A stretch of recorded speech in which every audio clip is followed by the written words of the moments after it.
Buenos días tengan todos en este día domingo, día de celebración, día de liturgia, día de adorar a nuestro Dios, día dedicado a descansar de nuestras labores para estar ante Él, para estar disfrutando de su presencia, de ese amor tan inmenso con que nos ama y gracias a Jesucristo que nos ha permitido entrar en la relación de amor de Padre, Hijo y Espíritu Santo. Pues bien, hoy vamos a celebrar este día con un mensaje por demás interesante y digno de reflexiones. En esta semana número 18 del tiempo ordinario, somos llevados a considerar las implicaciones que tiene seguir a Dios. Y nuestro tema de esta semana es el camino a menudo doloroso hacia la perfección. Y bien, en el pasaje de nuestro sermón, que es Lucas 14 del 25 al 33, se nos dice que Jesús espera que estemos dispuestos, óigalo bien, dispuestos a renunciar a todo, incluso a la familia, por su bien, y seguirlo a Él. Pues bien, ustedes han escuchado la frase un riesgo insostenible. Bueno, esta frase es utilizada para definir el punto en que ya no se debe seguir un determinado curso de acción, un proceso de algún proyecto. Y se espera que las empresas que realizan evaluaciones de riesgos definan esos riesgos insostenibles. Bueno, para una central eléctrica, por ejemplo, esos riesgos definen el operar de manera segura y eficiente. Si no, hay problemas. Para un inversor, es cuando el riesgo de fracaso de un proyecto es demasiado alto para justificar el costo de la inversión. Qué interesante, ¿verdad? Bien, y para un individuo puede ser cuando una oportunidad de trabajo emocionante se ve eclipsada por el inconveniente que causaría una mudanza. ¿Qué te parece, hermano? Así que estas evaluaciones de riesgos nos muestran el por qué es importante considerar las implicaciones de sus acciones y también de sus elecciones. Y en nuestra cultura occidental son ejemplos de prudencia y responsabilidad. Ah, pero también son reflejos de un desafío que Dios les dio a sus discípulos hace más de 2000 años. Así que hablándole a sus discípulos, Jesús les advierte que seguirlo complacientemente no es suficiente. Debemos pensar en las implicaciones de esta acción. Veamos lo que Jesús les dijo a sus discípulos. Lucas 14 del 25 al 33 dice así: Grandes multitudes seguían a Jesús y él se volvió y les dijo: Si alguno viene a mí y no sacrifica el amor a su padre y a su madre, a su esposa y a sus hijos, a sus hermanos y a sus hermanas, y aún a su propia vida, no puede ser mi discípulo. Y el que no carga su cruz y me sigue, no puede ser mi discípulo. Supongamos que alguno de ustedes quiere construir una torre. ¿Acaso no se sienta primero a calcular el costo para ver si tiene suficiente dinero para terminarla? Porque si echa los cimientos y no puede terminarla, todos los que la ven comenzarán a burlarse de él y dirán: este hombre ya no pudo terminar lo que comenzó a construir. O supongamos que un rey está a punto de ir a la guerra contra otro rey.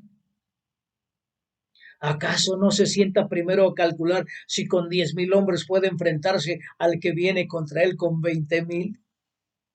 Si no puede, enviar a una delegación mientras el otro está todavía lejos para pedir condiciones de paz. De la misma manera, cualquiera de ustedes que no renuncie a todos sus bienes no puede ser mi discípulo. Amén. ¿Qué te parece, hermano, esta escritura?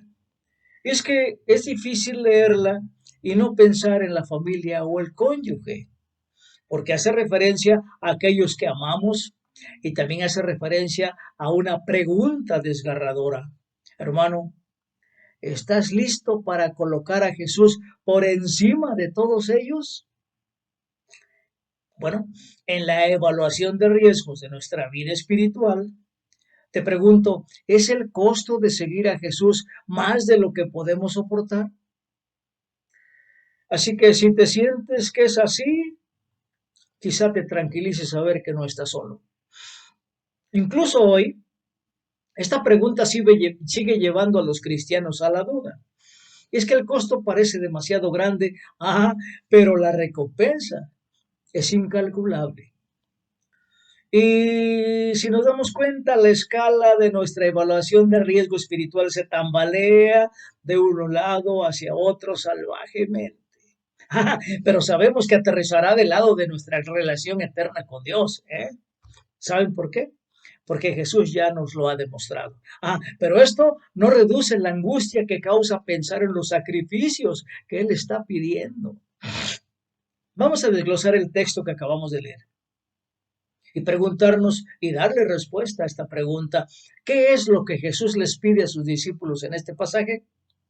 Bueno, vamos a comenzar con este subtítulo que dice poniendo la barra muy alta. Hermano, ¿te has dado cuenta que en los Juegos Olímpicos el salto de altura se da cuando una persona brinca y cada vez que brinca se pone la barra más alto y brinca y si la pasa la pone más alto hasta que ya no puede pasarla? ¿Sí te acuerdas? Pues vamos a ver qué tanto puso Jesús esa barra alta. Versículos del 25 al 27 vamos a analizarlos. Esa es la primera parte, que dice así: grandes multitudes seguían a Jesús y él se volvió y les dijo: si alguno viene a mí y no sacrifica el amor a su padre y a su madre, a su esposa y a sus hijos, a sus hermanos y a sus hermanas, y aún su propia vida, no puede ser mi discípulo. Y el que no carga su cruz y me sigue, no puede ser mi discípulo. Y veamos que Jesús no se anda con rodeos cuando presenta a sus discípulos sus expectativas. No, Él quiere todo de nosotros. Y es que nos está presentando una enseñanza bíblica central, la primacía de Dios.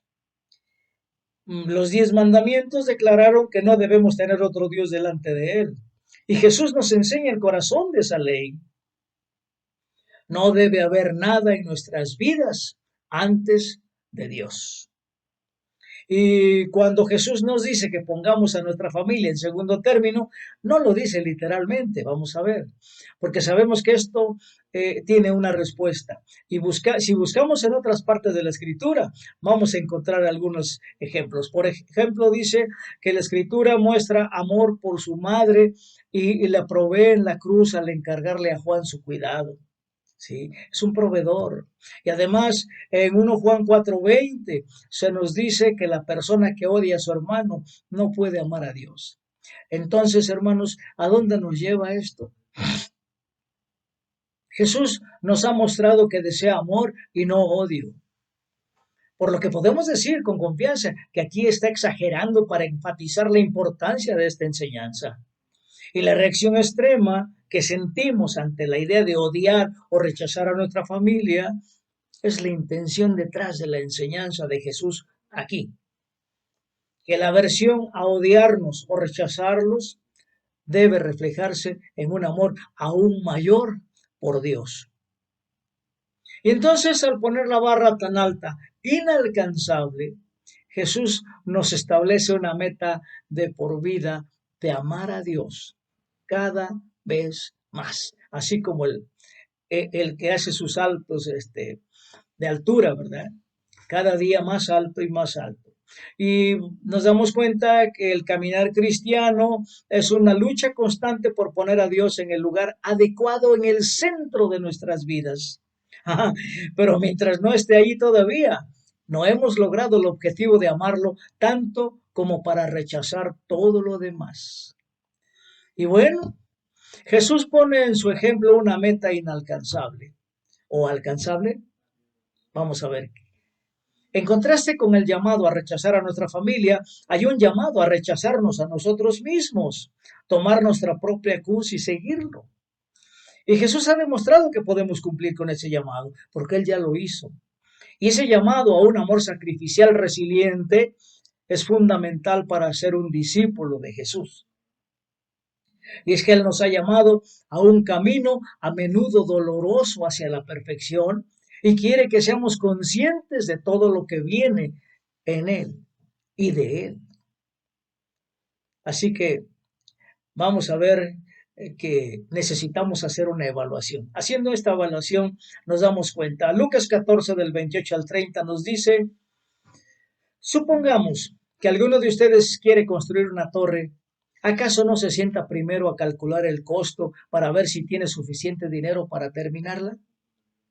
Si echa los cimientos y no puede terminarla, todos los que la vean comenzarán a burlarse de él y dirán, este hombre ya no pudo terminar lo que comenzó a construir. Bueno, eh, para quienes se dedican a la construcción o renovación de casas, me darán la razón, porque hay un miedo a costos desconocidos y contratiempos en el proyecto.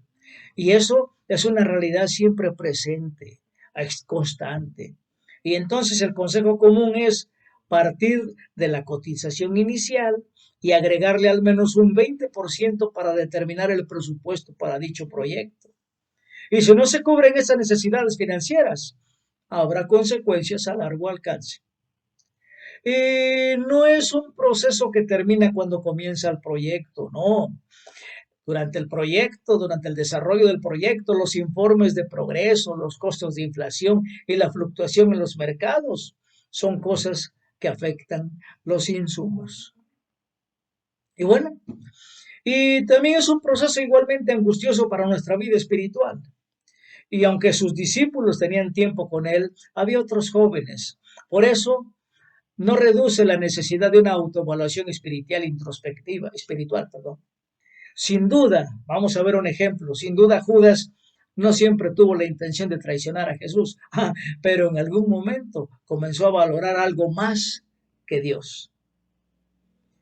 Tal vez fue el dinero, pudiéramos decir, o como se describe en la obra Jesucristo Superestrella de Andrew Lloyd Webber, ¿la recuerdas, hermano? Pues tal vez fue el ideal de una nación judía que no concordaba con quien Jesús estaba revelando que es. E independientemente, algo lo llevó a concluir que el costo del discipulado era demasiado alto. Y entonces este llamado de Jesús a evaluar cuidadosamente el costo de seguirlo no se completa en el momento en que lo declaramos Señor. Más bien, debería convertirse en una práctica regular pensar en la profundidad de dicho llamado, meditar en ella día tras día y empezar a ver progresos hasta llegar al final. ¿No te parece, hermano?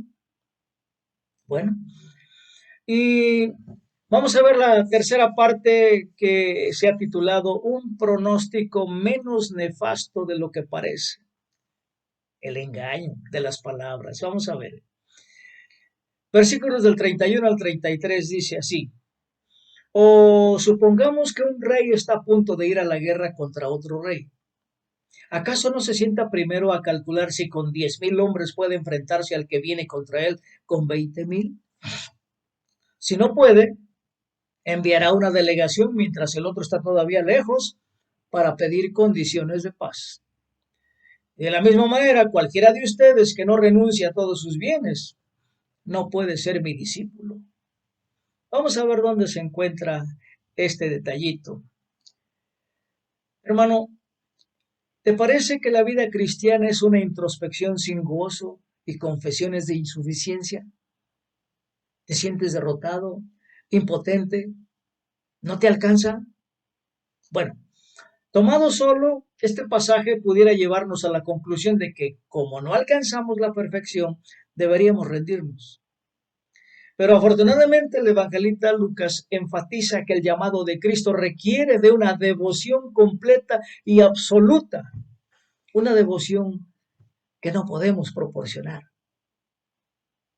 Y nuestra escritura de hoy, vamos a ver que está colocada precisamente antes de que Jesús explique las parábolas de la oveja perdida. ¿La recuerdas, hermano? De la moneda perdida, ¿te acuerdas? Y la del hijo arrepentido o el hijo pródigo, ¿te acuerdas? Bueno, si te das cuenta, las tres parábolas hablan del increíble amor de Dios que se hace presente en medio de los fracasos de sus hijos. Y donde hay una brecha en nuestra capacidad de relacionarnos con Dios, Jesús interviene y llena esa brecha. Y este es un consuelo bastante grande. Ahora veamos el último ejemplo que Jesús nos da.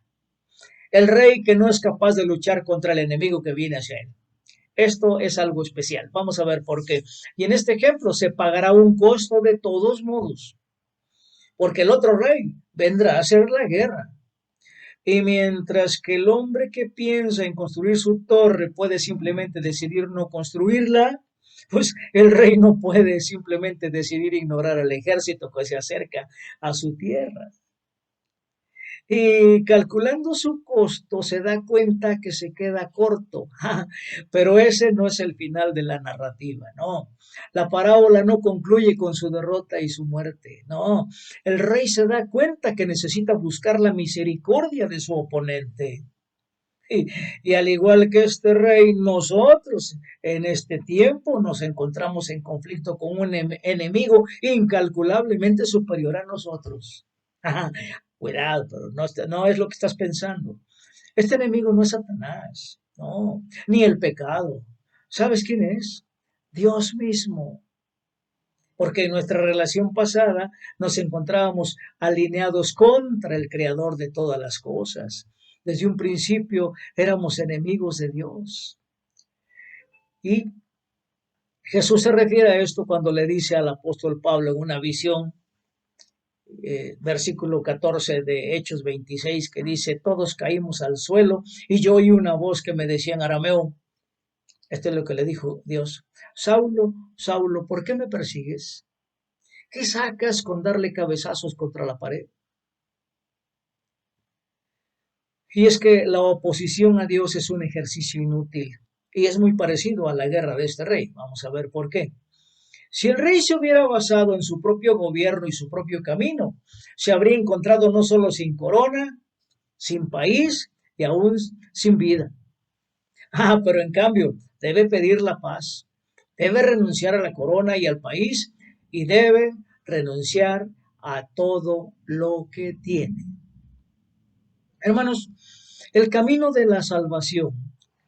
En ese camino de la salvación, la destrucción se encuentra en todas direcciones, menos en el camino angosto que conduce a Jesús.